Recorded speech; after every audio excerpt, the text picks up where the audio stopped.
பாலஸ்தீனத்தினுடைய காசாவில் ஆரம்பித்த இஸ்ரேலிய ஆக்கிரமிப்பு ராணுவத்தினுடைய தாக்குதல் லெபனான்ல இருக்கக்கூடிய அப்பாவிகள் மீது நடத்தப்பட்டு அதன் பிறகு ஈரான் வரைக்கும் வியாபித்த நிலையில ஈரானுக்கும் இஸ்ரேல் அமெரிக்காவுக்கும் இடையிலான யுத்தம் 40 நாட்கள் தொடர்ந்து பின்னர் ஒரு யுத்த நிறுத்தமாக மாற்றப்பட்டது. அதற்கு பிறகு யுத்த நிறுத்த மீறல் என்கிற பெயர்ல இரு தரப்புமே ஒருவரை ஒருவர் மாறி மீண்டும் தாக்குதல் நடத்துகிற நிலைக்கு சென்றிருக்கிறார்கள். மீண்டும் ஒரு அகோரமான யுத்தம் அவ்வப்போது தொடர்ச்சியாக நடைபெற்று வருகிறது. இந்த சூழல்ல இஸ்ரேல் தற்போது நேரடியாக ஈரான் வார்ல இருந்து பின்வாங்கி இருக்கக்கூடிய நேரத்தில் ஈரானுக்கும் அமெரிக்காவுக்கும் இடையிலான நேரடி வார் நடைபெற்று வருவது நமக்கெல்லாம் தெரியும். அந்த அடிப்படையில் இன்றைய நாளிலும் ஈரான் மீது அமெரிக்கா தாக்குதல்களை நடத்தி இருக்கிறது. அதிலும் ஈரானுடைய புற்றுநோய் மருத்துவமனை ஒன்றை தாக்கி அழித்திருக்கிறது அமெரிக்காவினுடைய ஆக்கிரமிப்பு படைகள் என்கிற செய்திகள் வெளியாகி இருக்கக்கூடிய சூழல்ல அதற்கு பதிலடியாக ஈரானும் இன்றைய நாள்ல ஜோர்தான், குவைத், பஹ்ரைன் உள்ளிட்ட பகுதிகள் மேல பலத்த பதிலடி தாக்குதல்களை கொடுத்து கொண்டிருக்கிறார்கள் என்கிற செய்திகள் வெளியாகி வருகிறது. அந்த அடிப்படையில் அமெரிக்காவும் ஈரானும் செய்து கொண்ட புரிந்துணர்வு ஒப்பந்தம் செல்லுபடியற்றதாக ஆகிறது. அதனை நாங்கள் இனி பயன்படுத்த முடியாது. காரணம், அமெரிக்கா மொத்தமாக யுத்த நிறுத்த மீறலில் ஈடுபட்டிருக்கிறது என்று சொல்லி இன்றைய நாள் ஈரானுடைய நாடாளுமன்ற தேசிய பாதுகாப்பு அமைப்பு ஓப்பனாகவே டிக்ளேர் பண்ணி இருக்கிறாங்க என்கிற செய்திகள் வெளியாகி இருக்கிறது. இந்த ஒப்பந்தத்தின் கீழ் வாஷிங்டன் தன்னுடைய கடமைகளை மீறி இருக்கிறது என்று சொல்லி அவர்கள் வெளியிட்டிருக்கக்கூடிய அறிவிப்புல சொல்லி இருக்கிறார். அதே நேரம் லெபனான் விவகாரத்தில் போடப்பட்ட ஒப்பந்தத்தை அமெரிக்கா மீறி இருக்கிறது. லெபனான்ல இஸ்ரேல் எந்த தாக்குதலையும் நடத்தக்கூடாது என்பது ஒப்பந்த விதி. ஆனால் இஸ்ரேல் லெபனானில் தாக்குதல் நடத்துகிறது. எனவே அந்த நிபந்தனையை அமெரிக்கா மீறி இருக்கிறது. இரண்டாவதாக பொருளாதார தடைகளை நீக்குவதாக அமெரிக்கா அறிவித்திருந்த நிலையில மீண்டும் ஈரான் மீது பொருளாதார தடைகளை அமல்படுத்தி இருக்கிறது. எனவே இரண்டாவது நிபந்தனையையும் அமெரிக்கா மீறி இருக்கிறது. மூன்றாவதாக அணுசக்தி விவகாரத்தில் அமெரிக்கா சில செய்திகளை சொல்லி இருந்தது. அத்தனை செய்திகளையுமே தற்போது அவர்கள் மீறி இருக்கிறார்கள். நான்காவதாக இழப்பீட்டு நடைமுறைகள் தொடர்பாக பேசப்பட்ட அனைத்தையும் அவர்கள் மீறி இருக்கிறார்கள். ஈரான் மேல தாக்குதல் நடத்தினாங்க, அதுக்கு எங்களுக்கு இழப்பீடு வேணும் என்று சொல்லிக்கிட்டு இருக்கிறோம். அதை அவர்கள் ஒப்புக்கொண்டு பின்னர் மீறி இருக்கிறார்கள். ஐந்தாவதாக ஹார்மோஸ் நீர்நிலை உள்ளிட்ட பிரச்சனைகள்ல அவர்கள் ஒப்புக்கொண்ட அனைத்தையுமே மீறி இருக்கிறார்கள். எனவே இந்த நிபந்தனைகள் எல்லாமே அடிப்படையான மிக முக்கியமான நிபந்தனைகள். இந்த நிபந்தனைகளை எல்லாம் அவர்கள் மீறி இருக்கிற காரணத்தினால அமெரிக்கா தன்னுடைய கடமையை நிறைவேற்ற தவறி இருக்கிறது. எனவே இந்த ஒப்பந்தம் செல்லுபடியற்றது அப்படின்னு சொல்லி இன்னைக்கு டிக்ளேர் பண்ணி இருக்கிறாங்க ஈரான் சார்புல என்கிற செய்திகளை நம்ம பார்க்க முடியும். ஆல்ரெடி அமெரிக்க அதிபர் டொனால்ட் ட்ரம்ப் இடத்துல கேட்கும்போது ஒப்பந்தம் என்னானது கேட்கும்போது நாங்கள் இனிமேல் அவங்களோட பேசுறது வேஸ்ட், நாங்கள் பேச விரும்பலை. ஆனால் எங்களுடைய சமாதான பேச்சுவார்த்தையாளர்களாக இருக்கிற அமெரிக்காவுடைய ஜார்ஜ் குஷ்னர், ஸ்டீவ் விட்காஃப் போன்றவங்க பேச்சுவார்த்தைகள் நடத்தினா அது அவங்களோட விருப்பம்னாரு. அதாவது ரத்து என்று சொல்லாம தொடர்ந்து நடக்கும்ங்கிற விதமாகத்தான் அவர் சொல்லியிருந்தார். ஆனால் ஈரான் இன்னைக்கு உங்க கூட பேசுறதுல எந்த பலனும் கிடையாதுன்னு சொல்லி டிக்ளேர் ஆகவே அறிவிச்சிருக்கக்கூடிய சூழலை நம்ம பார்க்க முடிகிற அதே நேரத்தில் இன்றைய நாள்ல ஒரு முக்கியமான செய்தி வெளியாகி இருக்கிறது. அதிலும் ஒரு காலகட்டம் இருந்தது, இஸ்ரேல்னா அமெரிக்கா, அமெரிக்கான்னா இஸ்ரேல். இஸ்ரேல் அமெரிக்காவை மீறி எதுவும் பண்ணாது, அமெரிக்கா இஸ்ரேலை மீறி எதுவும் பண்ணாது. இன்னும் சொல்ல போனா இஸ்ரேலுக்காக வேண்டித்தான் இவ்வளவு காரியங்களையும் இவ்வளவு நாளாக அமெரிக்கா பார்த்து வருதுங்கிறதும் அத்தனை பேருக்கும் தெரியும். எவ்வளவு பெரிய அநியாயத்தை இஸ்ரேல் எந்த நாட்டுக்குள்ள பண்ணினாலும் அமெரிக்காக்காரன் வந்து நீ பண்ண அவங்களோட நிற்கிறேன். ஐநா சபையினுடைய பாதுகாப்பு கவுன்சில்ல இஸ்ரேலுக்கு எதிராக 70 தடவைகளுக்கு மேலாக தீர்மானங்கள் கொண்டு வரப்பட்டிருக்கிறது. அத்தனை தீர்மானங்களையும் அமெரிக்கா வீட்டோ பவரை பயன்படுத்தி தடுத்துக்கிட்டே வந்திருக்கிறாங்க. இவ்வளவு அநியாயங்களுக்கும் துணை போகிற ஒரு வேலையை அமெரிக்கா செஞ்சு வந்த நிலையில இன்றைய நாள் அமெரிக்காவினுடைய துணை அதிபர் ஜேடி வான்ஸ் வெளிப்படையாகவே இஸ்ரேல் மேல ஒரு பாரிய குற்றச்சாட்டை முன்வைத்திருக்கிறார். இந்த குற்றச்சாட்டு என்பது அமெரிக்காவுக்கும் இஸ்ரேலுக்கும் இடையில் இருக்கக்கூடிய மிக பெரும் பிளவை சுட்டிக்காட்டுவதை நம்ம பார்க்க முடியும். ஏன்னா ஆல்ரெடி ஜேடி வான்ஸ் என்ன பண்ணாருன்னு கேட்டா, நீங்க இந்த யுத்தத்துல காசாவில் 2 வருஷம் யுத்தம் பண்ணீங்க, ஈரானோட சண்டை போட்டீங்க, இந்த யுத்தத்துல எல்லாம் பயன்படுத்தின ஆயுதங்கள் எல்லாம் யார் ஆயுதம், எல்லாம் அமெரிக்காக்காரன் செஞ்சது இல்லையா? நாங்க உங்களோட இவ்வளவு நல்லா இருக்கும் போது நீங்க நீங்க ஏன் இப்படி நடக்கிறீங்கன்றலாம் கடுமையாக கண்டித்திருந்த நிலையில இன்றைக்கு அவர் தெரிவித்திருக்கக்கூடிய செய்தி என்னன்னு கேட்டா, ஈரானுடனான அமெரிக்காவினுடைய ஒப்பந்தத்தை சீர்குலைப்பதற்கு முழுவதுமாக களமிறங்கி செயல்படுகிறது இஸ்ரேல் என்கிற செய்தியை ஓப்பனாகவே அவர் பேசியிருக்கிறத நம்ம பார்க்க முடியும்.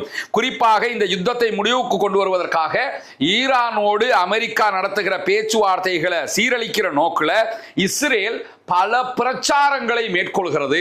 இந்த பிரச்சாரங்களுக்காக கிட்டத்தட்ட 735 மில்லியன் அமெரிக்க டாலர்கள் இஸ்ரேலால் வழங்கப்பட்டிருக்கிறது என்கிற செய்திகள் இன்றைக்கு ஓப்பனாகவே சொல்லி இருக்கிறார் அமெரிக்காவுடைய துணை அதிபர் ஜேடி வான்ஸ் என்கிற செய்திகள் வெளியாகி இருக்கிறது. ஈரானுடனான பேச்சுவார்த்தைகளையும் ஒப்பந்தத்தையும் சீர்குலைப்பதற்காக ரகசியமான முறையில் அமெரிக்காவுக்கு எதிரான பிரச்சாரங்களை அமெரிக்காவிலேயே பண்றதுக்காகத்தான் இந்த 735க்கு மேற்பட்ட மில்லியன் அமெரிக்க டாலர்கள் செலவு செய்யப்படுகிறது என்று சொல்லி ஓப்பனாக பேசுகிற அமெரிக்காவினுடைய துணை அதிபர் ஜேடி வான்ஸ் என்ன சொல்றாருன்னு கேட்டா, மிக அதிகமான நிதி ஆதரவு பெற்ற பிரச்சாரத்தை நீங்கள் பார்த்திருக்கிறீர்களா? இந்த மாதிரியான ஒரு புரபகண்டாவுக்காக செலவழிச்சதை எங்கேயும் பார்க்க மாட்டீங்க.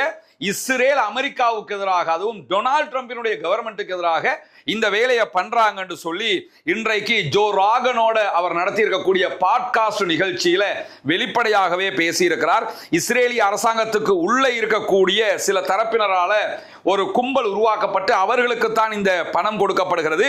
அந்த நபர்கள் தான் வெளிப்படையாக டொனால்ட் ட்ரம்பினுடைய கவர்மெண்ட்டுக்கு எதிராக பேசுகிறார்கள், மற்ற பிரச்சாரங்களை எல்லாம் மேற்கொள்கிறார்கள் என்கிற செய்திகளை சொன்னது மட்டுமல்லாம அமெரிக்க அதிபர் டொனால்ட் ட்ரம்ப் ஆட்சிக்கு கொண்டு வர்றதுக்காக மாகா என்கிற ஒரு அமைப்பு உருவாக்கப்பட்டிருந்தது. மேக் அமெரிக்கா கிரேட் அகெயின் என்று சொல்லுகிற ஒரு அமைப்பு.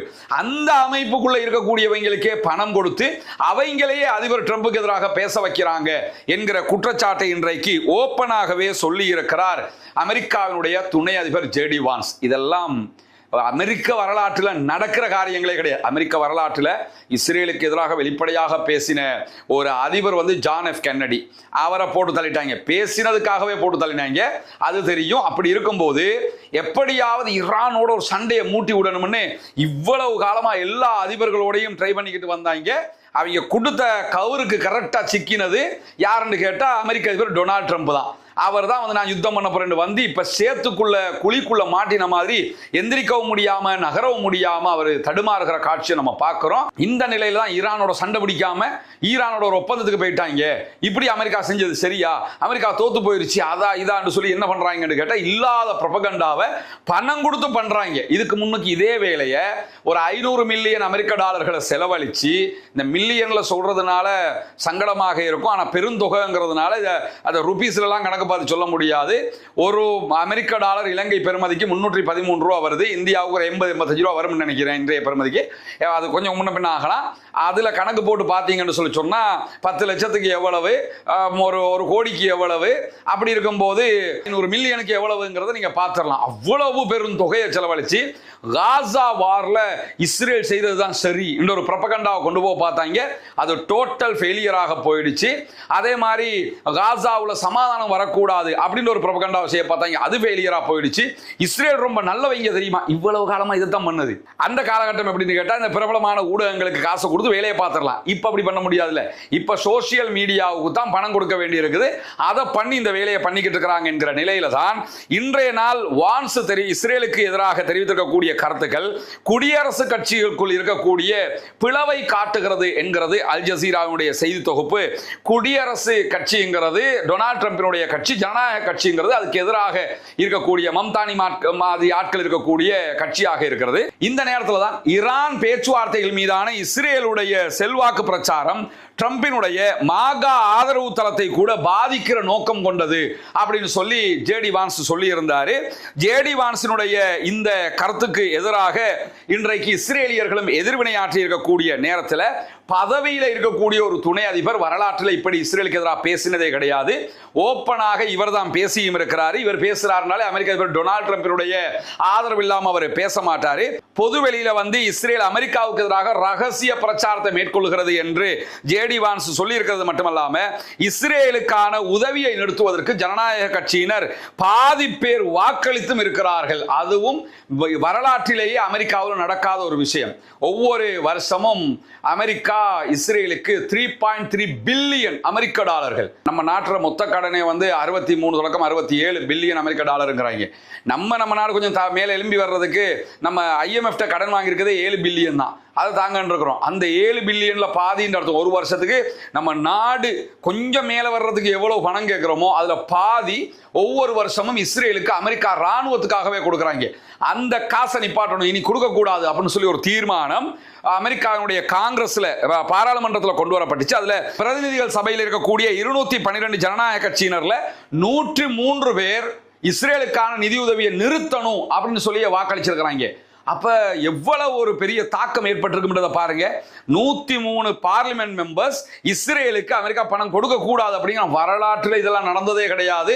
அந்த அளவுக்கு அமெரிக்காவில் இன்றைக்கு இஸ்ரேலுக்கு எதிரான நிலைகள் தோற்றம் பெற்றிருக்கக்கூடிய நேரத்தில் கடந்த வாரம் இஸ்ரேலிய பிரதமர் பெஞ்சமின் நெதன்யாகுவோடு அமெரிக்க அதிபர் டொனால்ட் ட்ரம்ப் தொலைபேசியில் பேசினார் என்கிற செய்திகள் வெளியாக இருந்து அதுல சிரியாவில் இருக்கக்கூடிய சிரியா அந்த அசாதுடைய வீழ்ச்சி நேரத்தில் உள்ள இஸ்ரேல் என்ன பண்ணான்னா போர்சஸ் அனுப்பி ஒரு சில பகுதியில் கைப்பற்றி வச்சிருக்கிறான்.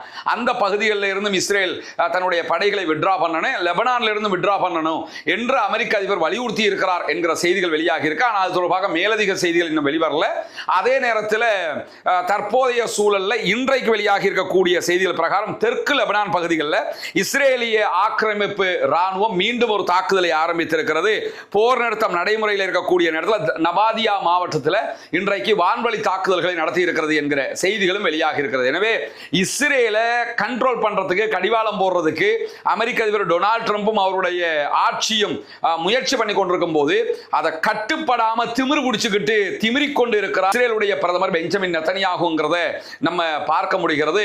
அதையெல்லாம் தாண்டி பெஞ்சமின் நெதன்யாகு நெக்ஸ்ட் வீக் வாக்குல அமெரிக்க அதிபர் டொனால்ட் ட்ரம்பை நேரடியாக சந்திக்க இருக்கிறார் என்கிற செய்திகளும் இன்றைக்கு வெளியாகி இருக்கக்கூடிய சூழல்ல தான் ஈரானுடைய உள்கட்டமைப்புகள் மீது தாக்குதல்கள் தொடர்ந்தால் கண்டிப்பாக பிராந்தியம் முழுவதும் தாக்குதல்களை விரிவுபடுத்துவோம், அது ரொம்ப வருத்தத்தை உண்டாக்குகிற தாக்குதல்களாக இருக்கும் என்று சொல்லி இன்றைக்கு ஈரானுடைய IRGC விடுத்திருக்கக்கூடிய அறிவிப்புல நம்ம பார்க்க முடியும். ஒன்றை நம்ம புரிஞ்சுக்கிறோம் என்னன்னா, இவ்வளவு காலமாக அமெரிக்காவுக்கும் ஈரானுக்கும் அல்லது ஈரானுக்கும் இஸ்ரேலுக்கும் இடையில யுத்தம் நடந்தது இல்லையா, இந்த யுத்தம் எல்லாமே நேரடியாக ஈரானுடைய IRGC படைப்பிரிவுகளுக்கும் அமெரிக்காவுக்கும் IRGC படைப்பிரிவுகளுக்கும் இஸ்ரேலுக்கும் இடையில தான் இந்த சண்டைகள் நடந்தது. ஈரான் ராணுவம் போர்சஸ் தனியாக இருக்கிறாங்க, IRGC போர்சஸ் தனியாக இருக்கிறாங்க. ஈரானுடைய ராணுவத்தை பாராளுமன்றமும் ஜனாதிபதியும் கண்ட்ரோல் பண்ணுவாங்க. IRGCயை பொறுத்தவரையில் அது நேரடியாகவே ஈரானுடைய ஆன்மீக தலைவருடைய கட்டளையினால் தான் அவர்கள் இயங்குவார்கள். எனவே ஆன்மீக தலைவருக்கு கீழே இருக்கக்கூடிய IRGC தான் பலம் பொருந்தியது ராணுவத்தை விடவும். ஆனால் இவ்வளவு நாளாக யுத்தத்துக்கு ராணுவம் வரல. இப்பொழுது இன்றைக்கு ஜோர்டான், குவைத், பஹ்ரைன் மேல நடத்தப்பட்ட தாக்குதல்கள் 2 கட்டமாக நடத்தப்பட்டது. அதுல முதல் கட்ட தாக்குதல்களை ஈரானுடைய ராணுவம் நடத்தி இருந்தது. 2ஆம் கட்ட தாக்குதல்களை ஈரானுடைய IRGC படைப்பிரிவுகள் நடத்தி இருந்தன. எனவே தற்போது ராணுவமும் நேரடியாக களத்திற்கு வந்திருக்கிறது என்கிற செய்திகள் தான் புதிய தாக்குதல்களையும் புதிய இடங்கள் மீதான தாக்குதல்களையும் நாங்கள் நடத்துவோம் என்று சொல்லி இன்றைக்கு அமெரிக்காவுக்கு எதிராக IRGC செய்தியை வெளியிட்டிருக்கிறார்கள். ஆயுதப்படைகளுடைய திறன்கள்ல கணிசமான பகுதியை நாங்கள் இன்னும் வெளிப்படுத்தவே இல்லை. எனவே நாட்டுக்கு எதிரான எந்த ஒரு விரோத நடவடிக்கைகளாக இருந்தாலும் ஈரானுடைய பதில் சூழ்நிலைகளுக்கு ஏற்ப உச்சமாக வழங்கப்படும் என்கிறார்கள். என்னன்னா, இவ்வளவு நாளா நாங்க எங்களுடைய முழு பலத்தையும் காட்டவே இல்லைங்கிறாங்க. உண்மை தானே? வெளிப்படையாக பார்த்தா இவ்வளவு நாளா ராணுவம் ஃபைட்டுக்கு வரவே இல்லை. இப்பதான் ராணுவம் வந்திருக்காங்கன்னா அவ்வளவு பெரிய யுத்தத்திலே IRGC மட்டும்தான் நின்று அடிச்சிருக்கிறான். இப்பதான் ராணுவம் வர்றாங்கன்னா இப்ப பலத்தை காட்டுறாங்கல்ல, ஒவ்வொரு கட்டமா பலத்தை வெளியே கொண்டு வர்றாங்க. அது மாதிரி நாங்க முழு பலத்தையும் காட்ட வேண்டி வரும். அப்படின்னா முழு பலத்தையும் காட்ட போனாங்கன்னா இப்பவே ஆட்டம் கண்டுகிட்டு இருக்குது டொனால்ட் ட்ரம்பினுடைய அரசு. ரொம்பவே படாத பாடுபட்டுருவாங்கிறத புரிஞ்சுக்கிற அதே நேரத்தில் புதிய ஈரானுடைய ஆளில்லா விமான தாக்குதல்களுக்கு குவைத் வந்து அதை தடுக்கிற முயற்சிகளை பண்ணிக்கிட்டு இருக்கிறாங்க என்கிற செய்திகள் சற்று நேரத்துக்கு முன்பதாக வந்திருக்கு. இன்றைக்கு காலை முதல் குவைத்தினுடைய அமெரிக்காவுடைய விமான படைத்தளம், குவைத்தில் இருக்கக்கூடிய அமெரிக்க ராணுவ படைகள் தங்கக்கூடிய இடங்கள் முழுவதுமே ஈரான் இன்னைக்கு வச்சு செஞ்சு விட்டாங்க. அதே மாதிரி பஹ்ரைன்ல கடுமையான அட்டாக் பண்ணியிருந்தாங்க, கடற்படை தளங்கள் உட்பட. அதே நேரத்தில் ஜோர்டான்ல திரும்ப திரும்ப அவங்க மிக கடுமையான தாக்குதல்களை நடத்தி வரக்கூடிய சூழல்ல தான் இன்றைக்கு சற்று நேரத்துக்கு முன்பதாக குவைத் மேலையும் தாக்குதல்கள் நடத்தி வரக்கூடிய செய்திகள் வெளியாகி இருக்கிற அதே நேரம் வளைகுடா நாடுகள் முக்கிய பகுதிகள் மேல மிக கடுமையான பாதுகாப்பை பலப்படுத்தி இருக்கிறார்கள் என்கிற செய்திகள் இன்றைக்கு வெளியாக இருக்கு. பாதுகாப்பை பலப்படுத்துறதுன்னா இந்த யுத்தத்தில் ஒரே ஒரு மெத்தட், ராணுவத்தை கொண்டு நிப்பாட்டியெல்லாம் பாதுகாப்பை பலப்படுத்த முடியாது. வரக்கூடிய ஏவுகணைகளை தடுக்கிற அந்த தடுப்பு சிஸ்டம் ஒன்றோ தேடு மாதிரி ஒன்று இருக்கணும், ஏரோ சிஸ்டங்கள் இருக்கணும். இதனால தான் தடுக்க முடியும். ராணுவத்தை சுற்றி வலிச்சு நிறுத்துறதுனால தரைப்படையாக உள்ள போய்கிட்டு இருக்கிறான். ஆனால் நாங்கள் ராணுவத்தை பலப்படுத்தி இருக்கிறோம் அப்படிங்கிறாங்க. என்ன மாதிரியான தயாரிப்பு பண்ணும்போது எண்ணெய் வயல்கள், எரிவாயு உற்பத்தி செய்யக்கூடிய இடங்கள், இதுகளை எல்லாம் பாதுகாப்பு பலப்படுத்தப்பட்டிருக்கு. விமான நிலையங்களில் பாதுகாப்பு பலப்படுத்தப்பட்டிருக்குது. கடல் நீர் சுத்திகரிப்பு நிலையங்கள், அரபு நாடுகள் எல்லாமே கடல் நீரை நல்ல தண்ணியாக மாற்றி தான் சுத்திகரிப்பு பண்ணி தான் சப்ளை பண்ணிக்கிட்டு இருக்கிறாங்க. அந்த மாதிரியான இடங்கள் உள்ளிட்ட முக்கியமான கட்டமைப்புகளை சுற்றி பாதுகாப்புகள் பலப்படுத்தப்பட்டிருக்கிறது என்கிற செய்திகளையும் இன்றைய நாளில் வளைகுடா நாடுகள் வெளியிட்டிருப்பதை நம்ம பார்க்க முடியும். எனவே தொடர்ந்து வளைகுடா நாடுகள் பாதுகாப்புகளை பலப்படுத்தி வந்தாலும் அவர்கள் வருகிற அட்டாக்கை தடுக்கிறதுக்கு ட்ரை பண்ணலாமே தவிர நேரடியாக ஈரானோடு சண்டை போடுகிற அளவுக்கு அவங்களுக்கு திராணி கிடையாது. அமெரிக்காவுக்கே முடியாம போயிடுச்சு, இஸ்ரேலுக்கே முடியாம போயிடுச்சுங்கிறத நம்ம பார்த்திருக்கிறோம். எனவே பொறுத்திருந்து பார்ப்போம் என்னவெல்லாம் நடக்கிறது என்பதை. ஈரான் விவகாரத்தில் இஸ்ரேலுடைய முகமூடி கிழிந்து கொண்டிருக்கிறது. இவ்வளவு காலமாக காசா மக்களை அழித்துக் கொண்டிருந்தவர்களுக்கு இன்றைக்கு உலகத்திற்கே செய்திகள் வெளியாகிற அளவுக்கு நிலைமைகள் மாறி இருக்கிறது. அமெரிக்காவுடைய துணை அதிபரே இஸ்ரேலை ரொம்ப கேவலமாக பேசுகிற நிலையை இறைவன் மாற்றி இருக்கிறான் என்பதை நாம் உணர்ந்து